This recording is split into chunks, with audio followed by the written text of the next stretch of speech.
new to my channel, I like reading romance, fantasy romance, paranormal romance, any kind of genre of romance in general. And I also happen to have cerebral palsy, and it would mean the world to me if you would subscribe to my channel. I post every Monday, Wednesdays, and Fridays. Today's video is going to be my March mid-month wrap-up, where I talk about all the books that I read in the first half of March.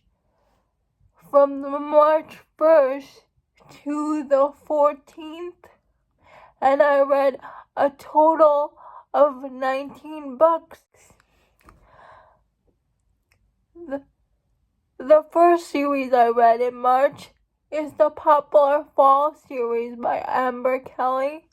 I read this series because of Morgan from Nothing Better Than a Book. My ratings for that series because I have a whole series review and ranking down below in my description.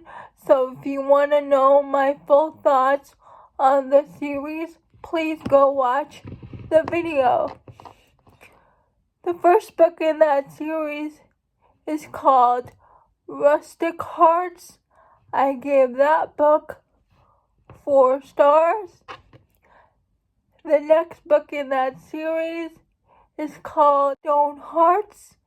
I give that book 4 stars also. Book 3, we have Crazy Hearts. I gave that book 5 stars. Book Fragile Hearts. I gave that book 4 stars. Next, we have Crazy Hearts. I gave that book 5 stars. Knitted Hearts. I gave that book 5 stars. So, please go watch my video if you want to know my full thoughts on every book. I go into detail about it. Next, we have all the books that I read for the Romance Takeover Readathon. I'll also link that video in the description as well. Black Sheep, I gave 4 stars. It's a dark romance by Bryn Weaver, and it was a host recommendation. Hidden Truth by Neva Altaj. It's a mafia romance. I gave that book 4 stars. Mother of Death and Dawn. It's the last book in the War of Hearts trilogy. I give that book 5 stars. Caressed by Ice. It's the 3rd book in the Side Changeling series. I give that book 4 stars. Vine River by Maria Vivancos. I give that book 3 stars. It's an romance. Hyacinth. It's a historical romance. It's the 2nd book in the Minerva Spencer's Bellamy Sisters series. 5 stars. We have Mind to Possess by Nalini Singh. If you don't know, it's the 4th book in the Side Changeling series. If you don't know what the Side Changeling series is about, it's about 3 fractions. Actually, 2 fractions. The Psi and the Changelings. And the Psi is a race that doesn't feel emotions, and they're connected to the Psi net. The Changelings are divided into 2 pack groups, the Dark River pack and the Snow Dancer pack. And Mind to Possess is the 4th book in the Side Changeling series. It's about Clay, a a guard in the Dark River Pack, a guard to the Alpha, and his childhood friend, Talia. Talia and Clay grew up together in the foster system, but Talia's foster dad was very abusive. So Clay killed Talia's foster dad because he was being abusive to her. He changed into his leopard, and because of that, Clay got sent away to juvie because he killed the foster dad. And when he got out, he thought Talia was dead because that's what the person told him happened to her, that she died. It turns out years later, Talia is alive and she goes to Clay for help because she works as a guidance counselor in the school, and all of the kids have gone missing. And Talia only told that person to tell Clay that she died because she was scared of Clay when he shifted into his animal form. So Talia and Clay grew closer again as they tried to find these missing children, and it's a romance between Clay Shifter and Talia, who's a human. Hostage to Pleasure. That is about Dorian and Ashaya. Ashaya is a Psy from the Psynet, and Dorian is a shifter. He's also a guard in Dark River Pack, and Shia comes to the Dark River Pact for help to get her son out of the Psynet because she helped him. Ashaya helped the pack find the missing children in book 3. So it's their turn to help Ashaya get her son back from the Psynet. And Dorian thinks he doesn't trust the Psy except the two Psy in his pact, but he doesn't trust the other Psy, and Dorian believes Ashaya is a cold human at first. He's Ashaya really caring for her son. He realizes that she hasn't been conditioned not to feel. So Dorian and Ashaya start opening up to each other, and they realize that they're mates. But Ashaya has one problem if she mates Dorian, because it involves the person she's running away from, the Psy, and somebody else. I don't want to spoil anything, so please read the book. I gave that one 4 stars. I gave Mind to Possess 5 stars. Oh, and I forgot. Next, I read Sick Love by Jesse Hall. I read Sam and Cheyenne. They talked, and this follows, I forget her name and the hero's name. I'm bad at remembering names. But this heroine who follows the church and stuff, who's who's gonna go up to be in the lead as the leader of the church, and she knows that somebody is stalking her, and she doesn't know the reason but why. But when it's time for her to ascend, move up in the church, like when she takes leadership, when she goes into water, somebody tries to push her down, and all of a sudden there's a fire in the church, and her stalker saves her. And she finds out all these things because all the people in the church are trying to kill her, her dad, the priest.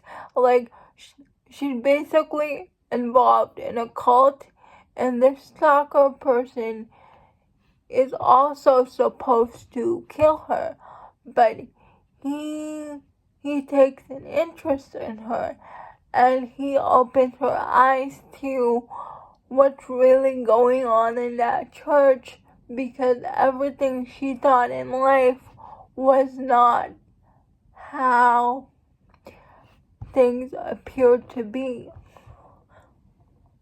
He opened her eyes to what the people around her are really doing to her. He gave her her voice back and helped her find things out about her past that she wouldn't have discovered otherwise. So basically, this whole thing is a revenge plot against this religious cult.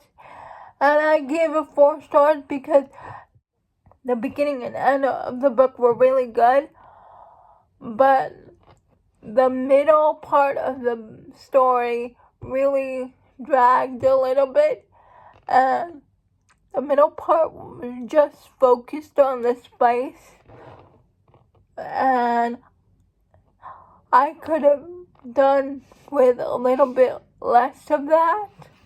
So I give this That Sick Love 4 stars. MacRieve, Book 13 in the Mortals After Dark series, and it's about MacRieve and Chloe.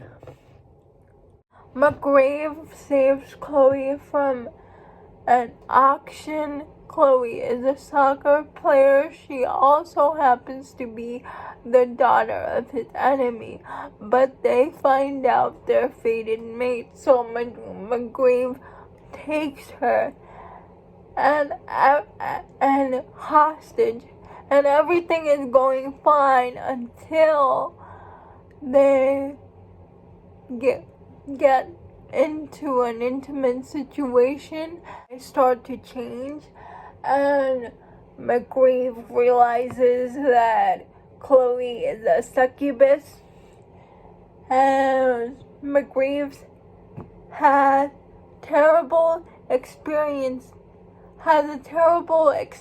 with a succubus, forced to do things against his will, so triggers for essay, and that succubus killed his parents, so he doesn't like succubuses, so he pushes Chloe away, but Chloe was human until MacRieve did all those stuff with her.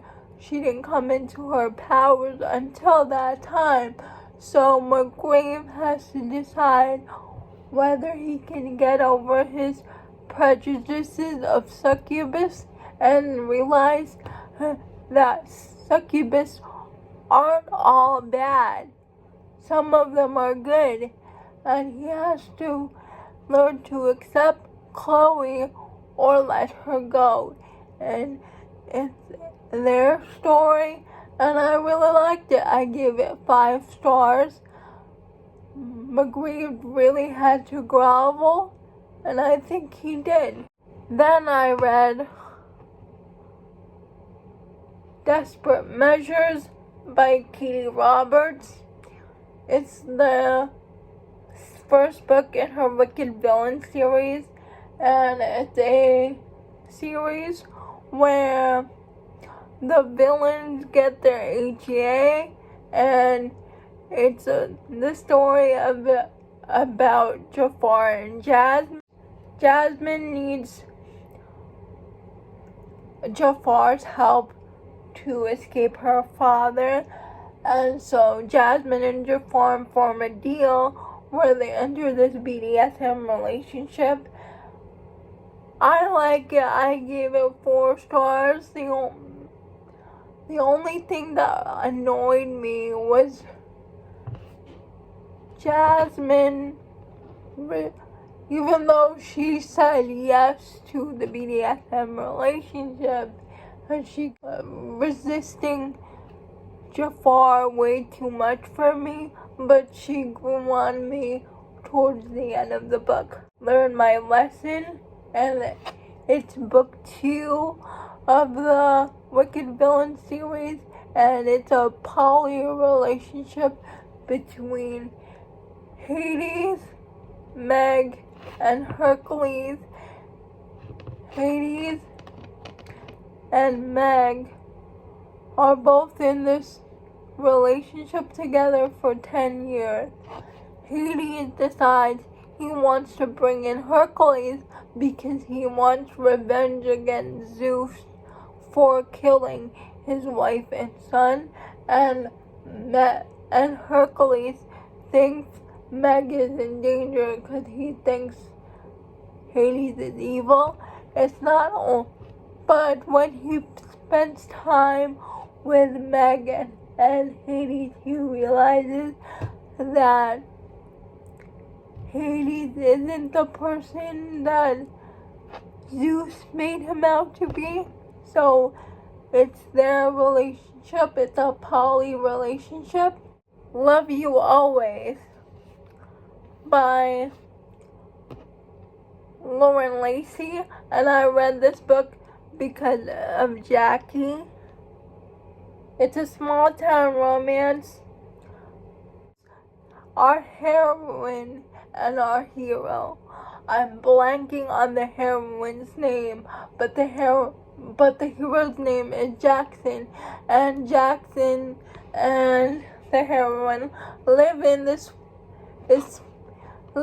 small town called Beverly Mills, and at the beginning of the book, they decide to give their relationship a second chance because their childhood sweetheart, all that jazz, but they keep breaking up and getting back together.